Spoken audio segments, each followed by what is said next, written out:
भगवान श्री राम ने रावण का वध किया वनवास में, तो कितने दिन बाकी थे? और दीपावली क्यों मनाई जाती है? क्योंकि हमारे यहाँ कोई बोलता है कि लक्ष्मी नारायण जी की शादी के उत्सव में ये मनाया जाता है दीपावली। हाँ बिल्कुल, दिवाली के त्योहार की एक नहीं कई घटनाएं, कल्प भेद से सारी घटनाएं बिल्कुल ठीक, आप शंका मत कीजिए। तो समुद्र मंथन के समय तो लक्ष्मी जब प्रकट हुई थी, लक्ष्मी ने भगवान नारायण को वरमाला पहनाई थी, वो भी यही पवित्र दिन था। तो बिल्कुल ठीक, आप शंका मत कीजिए। जो भी शास्त्रों में लिखा हुआ है, एक घटना कई प्रकार से भी यदि लिखी होती है, बल्कि काल का भी तारतम्य माने बैठ नहीं पा रहा है, तब भी आप शंका मत कीजिए, वो किसी और कल्प की कथा हो सकती। तो इसलिए आप बिल्कुल शंका मन से हटा दीजिए। ये भी लीला हुई थी, उस तिथि को, अमावस को, भगवान राम का पदार्पण भी हुआ था। और ऐसा भी कहा जाता है कि क्योंकि हमने भी काल का जब हिसाब देखा है, और उसमें देवी भागवत पुराण में, देवी भागवत पुराण के अनुसार नवरात्रि भगवान ने ऋषिमुख पर्वत पे मनाए। देवी भागवत पुराण की कथा बता रहा हूं, वो किसी और कल्प की कथा है।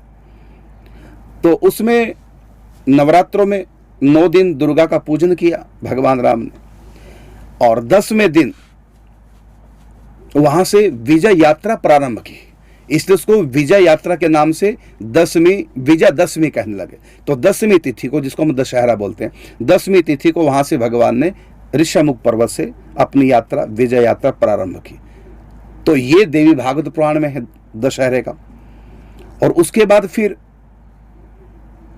लंका में पहुंचे, फिर पुल बनाया, लंका में पहुंचे, तो कहते कि रावण को मारा दशहरे के दिन। और देवी भागवत पुराण में लिखा हुआ है दशहरे के दिन ऋषिमुख पर्वत से विजय यात्रा प्रारंभ की। ये हमने पढ़ा देवी भागवत पुराण में।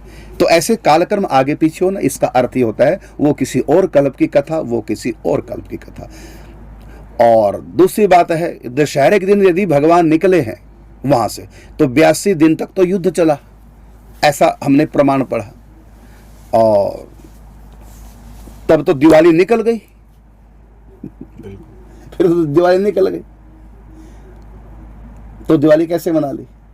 तो ये मैं इसलिए बता रहा हूं सनातन धर्म की बात। यदि कालक्रम ठीक नहीं बैठा है तो कई कल्पों की कथा आगे पीछे हो जाती है। जैसे कहा ना कि सुखदेव जी के गुरु जनक जी हैं, सब लोग यही कहते हैं। लेकिन ये जो सुखदेव जी इस कल्प में हुए, इनके गुरु, उनके पिता वेद व्यास हैं। महाराज जनक जिनके गुरु हैं सुखदेव जी के, वो देवी भागवत की कथा है, वो दूसरे कल्प की कथा है। तो कई बार कई कल्पों की कथा हम इधर से उधर करके और कंफ्यूज हो जाते हैं।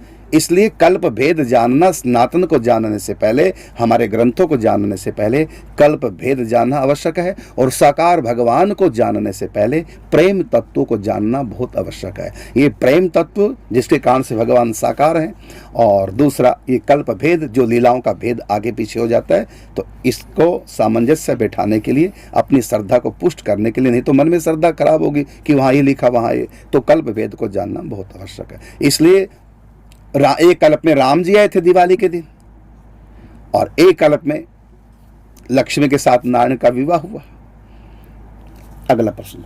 महाराज ये तो फिर भी कल्प भेद है। ये तो आप श्री ने कृपा करी सीरियल के माध्यम से जो बताया, नहीं तो हमने तो अभी तक चरित्र को मिक्स करके एक कथा कर दी थी। जैसे बिल्वमंगल जी की कथा को तुलसीदास जी कथा में सोचने लगते थे। वो मुर्दे से पार हुए और सांप पकड़ के बिल्कुल दीवार फांदी, वो बिल्लो मंगल का था, और हमने जोड़ दिया तुलसीदास जी के साथ। और बिल्लो मंगल ने आंखें फोड़ी, इधर सूरदास जी नेत्रहीन थे, तो कुछ कथा वहां की इधर जोड़ दी।